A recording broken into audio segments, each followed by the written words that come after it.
Production से दया। आप लोगों ने बड़े बड़े शहरों में बड़े बड़े मंदिर तो देखे ही होंगे। आपको इस छोटे से गांव में बसा हुआ छोटा सा मंदिर जो बसोना के नाम से जाना जाता है, आज आपको दर्शन सीरियल इसके दर्शन करवाने ले जा रहा है।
ಅಮ್ಮಣ್ಣವರಂತ ನಮ್ಮೂರು ಬಸವನಕುರ್ಚಿ.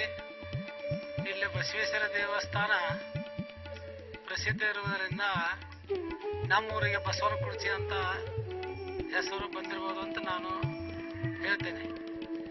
ನಮ್ಮೂರ ಬಸವೇಶ್ವರ ನಾಡಿನಲ್ಲಿ ಪ್ರಸಿದ್ಧವಾಗಿರುವುದರಿಂದ ಬಹುಸಂಖ್ಯೆಯಿಂದ ಜನರು ಇಲ್ಲಿ ದೇವಸ್ಥಾನಕ್ಕೆ ದರ್ಶನ ಪಡೆಯಲು ಬಂದು ಹೋಗುತ್ತಾರೆ. ಪ್ರತಿ ವರ್ಷದಂತೆ ಫಾಲ್ಗುಣ ಮಾಸದಲ್ಲಿ ನಮ್ಮೂರ ಜಾತ್ರೆಯು ವಿಜೃಂಭಣೆಯಿಂದ ನಡೆಯುತ್ತದೆ. ಇಲ್ಲಿ ಬುನಾದಿ ಕಾಲದಿಂದ ಅಂದರೆ ಕದಂಬ ಹೊಯ್ಸಳ ಕಾಲದಲ್ಲಿ ಈ ದೇವಸ್ಥಾನ ಇದ್ದು ಇದು ಪ್ರಸಿದ್ಧ ಇರುತ್ತದೆ. ಜನರಲ್ಲಿ ನಮ್ಮ ದೇವಸ್ಥಾನದ ಬಗ್ಗೆ ಈ ನಮ್ಮ ಭಾಗದಲ್ಲಿ ಬಹಳಷ್ಟು ಜನರು ಬಸವೇಶ್ವರ ದರ್ಶನ ಪಡೆಯಲು ಬಂದು ಹೋಗುತ್ತಾರೆ. ನಮ್ಮ ಊರಲ್ಲಿ ಫಾಲ್ಗುಣ ಮಾಸದಲ್ಲಿ ಪ್ರತಿ ವರ್ಷ ಜಾತ್ರೆ ಆಗುತ್ತದೆ. ಜಾತ್ರೆಯಲ್ಲಿ ಬಹುಸಂಖ್ಯೆಯಲ್ಲಿ ಜನರು ಜಾತ್ರೆಗೆ ಬಂದಿರುತ್ತಾರೆ. ನಮ್ಮೂರ ಬಸವೇಶ್ವರ ವೈಶಿಷ್ಟ್ಯ ಅಂದರೆ ನಮ್ಮೂರಲ್ಲಿ ಹಳೆ ಬಂಡಿ ಅಂದ್ರೆ ಅಂಬಲಿ ಬಂಡಿ ಅಂತ ನಾವು ಕರೆಯುತ್ತೇವೆ. ಅಂಬಲಿ ಬಂಡಿಗಳು ಸಾಧಾರಣ 30ರಿಂದ 40 ಬಂಡಿಗಳು ಇರುತ್ತವೆ. ಅದರಲ್ಲಿ ದೇವರ ಬಂಡಿ ಅಂತ ನಮ್ಮ ಹಿರಿಯರ ನಂಬಿಕೆಯಿಂದ ಒಂದು ಬಂಡಿ ಇದ್ದು ಅದನ್ನು ಜಾತ್ರೆಯ ದಿವಸ ರಾತ್ರಿ ಸೋಮವಾರ ರಾತ್ರಿ 2 ಗಂಟೆ ಸುಮಾರ ಒಂದು ದೇವಸ್ಥಾನದ ಜಾಗ ಇದ್ದು ಅಲ್ಲಿ ಹೋದು ದಕ್ಷಿಣಕ್ಕೆ ಮುಖ ಮಾಡಿ ನಾವು ಬಂಡಿಯನ್ನು ಬಿಟ್ಟು ವಿಜೃಂಭಣೆಯಿಂದ ಬಾರಿಸುತ್ತಾ ಹೋಗಿ ಬಂಡಿಯನ್ನು ಬಿಟ್ಟು ಹೊಳ್ಳಿ ಮರಳಿ ಬಂದು ನಮ್ಮ ಊರಲ್ಲಿ 15-20 ನಿಮಿಷ ಎಲ್ಲ ಹಿರಿಯರು ಕುಳಿತು ಆಮೇಲೆ ಹೋಗುತ್ತೆ.